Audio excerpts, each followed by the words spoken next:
Hello and welcome back to Good Game Nation, where we bring you all things TCG. My name is Preston. I'm here with Sam. Say hello. Boom! It's here. It's the Community Meta Monday episode, and it's featuring a gator. It's featuring two crocodiles. Ooh, damn. That's so funny. Yeah, this was a Woo! fun one to review. Thank you for your comments and your list that you've posted. I think one of the comments says they're playing STO1, which is Luffy, right? There's Luffy. Top, yeah. And we're seeing a ton of Luffy being played in the Treasure Cups, so shout out to you, Yes, Luffy yes. player. The other two are these two people here, and they're playing Crocodile and Blue Purple Crocodile, respectively. Um, Super interesting that we got two crocs in this one. I didn't know what to expect. I was hoping to get a bunch of meme decks. That's what I was hoping for, and then we could review funny, silly decks. But we have two crocodiles, and that is more interesting, so I'm excited. Yeah. Before we get into those decks, make sure you guys head over to our Gleam. We're giving away free stuff. Just it'll be in the link down below. You just have to check out some YouTube stuff, and you might win free things. Hell yeah. Gleam down below. Crocodile. First one we're gonna get into is by our friend Tree Man. Shout out Tree Man. He is playing base Crocodile, and this is the list he sent us. They sent us. Yeah. So when I was looking at this list, it's a very Warlords heavy deck, so they're really leaning into the starter deck cards. And uh, when I'm looking at it, it's interesting that most of the cards in here I think are Warlords, and they're only running two Gecko Moria, which retrieves Warlords, right? Mm-hmm. So I think you could probably up the Gecko count if you're trying to recycle like your Mihawks or your Laws. Um, and it's also a small split with Baroque Works.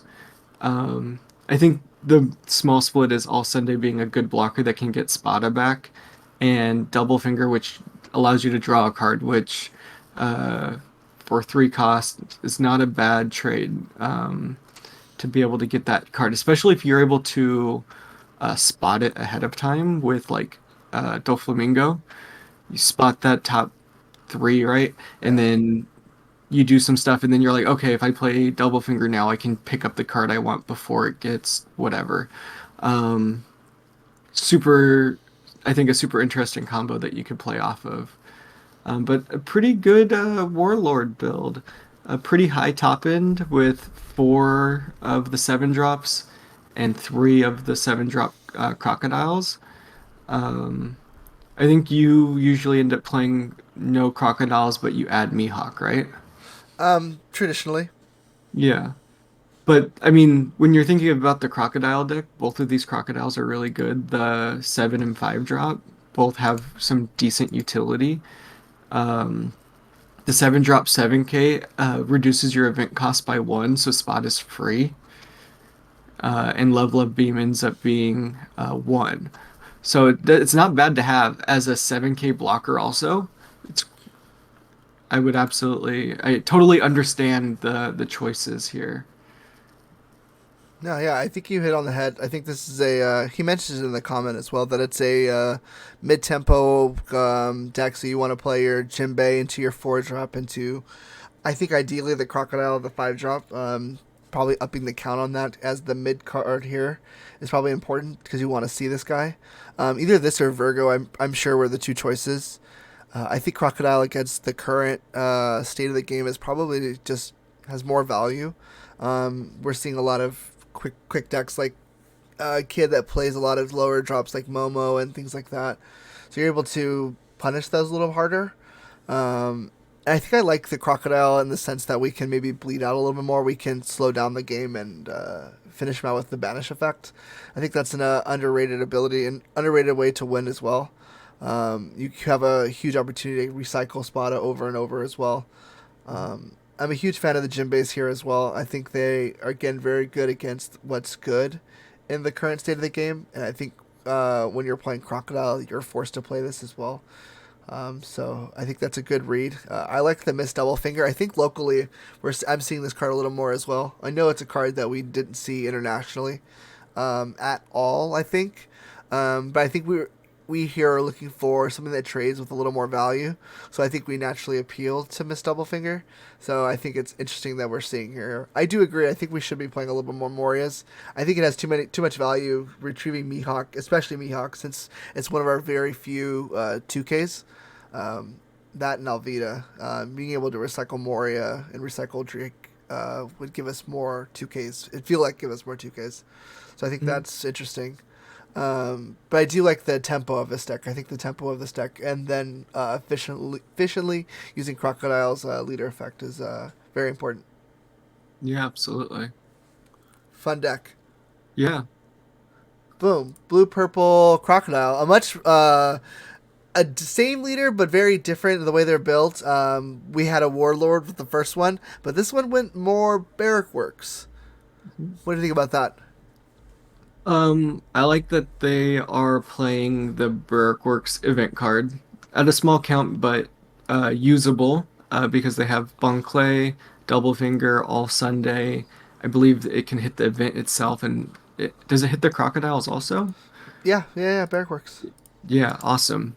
Yeah. Uh, and I believe these are um, the 7-drop 7K crocodile at the bottom, one of each art.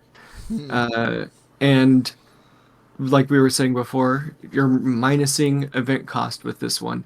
And this leader specifically thrives off of lower event cost stuff. Blue event cost specifically, which matters because they are running Blast Breath. Um, but it looks like a lot of very similar blue cards. They're playing the good blue cards plus Bon Clay. The other deck was not playing Bon Clay, but it's just a 2K counter that has an effect that you may use. Um, but they added on the few animal pirates that matter. Drake is nasty and is a 2K. Everybody loves Queen. It's probably uh, It's the best purple card. well, yeah, the best purple card, most It's sought still the best after. purple card. The reason why purple theme decks are going to be sold out forever. And then Yeah. King, which is also a starter deck card that um, it's not interesting that they're not playing the 7-drop. It's they chose their 7-drop specifically for to work with their leader, and the king is a good 6-drop. So depending on if you're playing evens or odds, whichever you end up with, you might be hitting king before you hit crocodile, which isn't that bad because you're going to try to clear the board and then you drop a huge blocker that is extremely efficient for your deck. And then Yeah. Mihawk's here, which is what I was talking about in another blue deck. Yeah, I think Carter's interesting. In his description, he mentioned he was playing the jacks, the ones that I think we were typically saying it was a jack going into your king, your turn 2 and 3 is a very effective play. But he found himself dealing with the board more, and he's playing 2 Alvidas instead of 2 Mihawks. I believe that is right. Got the 2 Mihawks and 2 Alvidas. Oh no, that's what he switched out for the 4 Jacks. Got it. I think I would agree with that call. I think the 2K combos were necessary, and I think the Mihawks are also very necessary. So if you're finding yourself curving this way, it's more efficient. Then I would wonder what we're playing the king for. But if we're dealing with a heavier board presence, I could understand that as well. But that's half the fun with playing this crocodile is deck building. You have a ton of cards that are very good, and then you have a ton of cards that are also very good. There's so many different ways you can build this deck. Um, and I like the crocodile. I think it's a undervalued 7-drop as we Mhm. advanced further and further into set one near the end of it. Um, it was very underplayed. It was basically swapped out for Dofi. So it's nice to see it here, and we have a ton of event cards, so we can absolutely take advantage of this effect. Yeah, I think there's 13 events. Yeah, yeah, I think that's right. And then 19 Barrack works as well. I think the spread of cards is very well. The only thing I'd recommend. I'm pretty sure you've mentioned it already.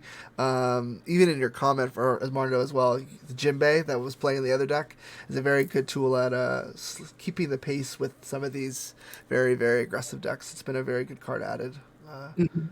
for these leaders. Yeah, and when we're thinking of dual color leaders like Crocodile, it's such a hard deck, I think, to build because you have two full colors to look at. So there's somewhere around like 30 or 40 cards per color in set one that you have to choose from. And you have to pick the best combination of cards to make a 50 card deck, which is, I think, the hardest part. Once you have a deck, playing it to your uh, skill set and choices, I think is the easy part. But finding that choice is Right. super hard. It's super hard to narrow it down to just these, like, there's maybe 17 to 20 cards in a deck Right. with multiples. Right. So, And this leader too has cards that are very very good with the leader. Like playing the 7-drop crocodile with this leader specifically is an amazing combo. But in the East they had abandoned it because Dofi fit what was better for the meta. It felt better for what was being played against, and to make that choice I think can be very difficult because there's no denying how good this crocodile is with that leader. So it's and then you get another set and you get two more colors to add to it. And then it just becomes messy, man. There's a lot of ways to build it, and it's a lot of fun to build. So when you find what works for you, kudos.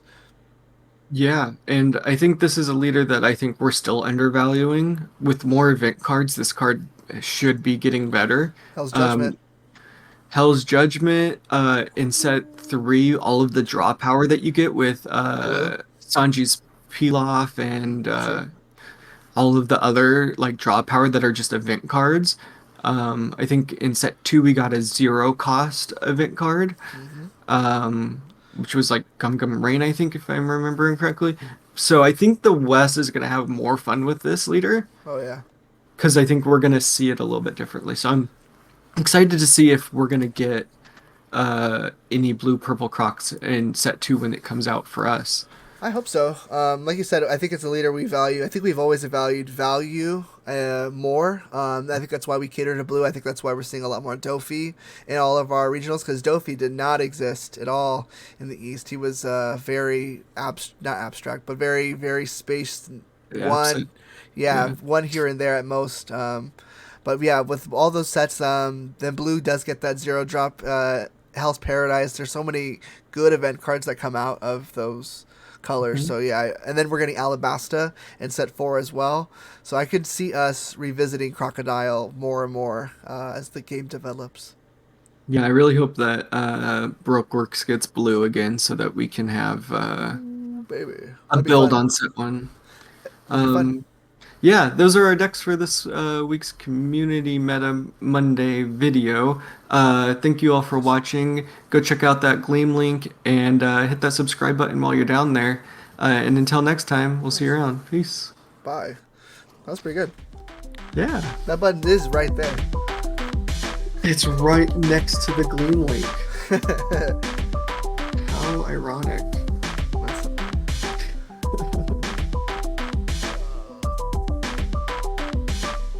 Sunday is One Piece Day. Ooh, Christmas.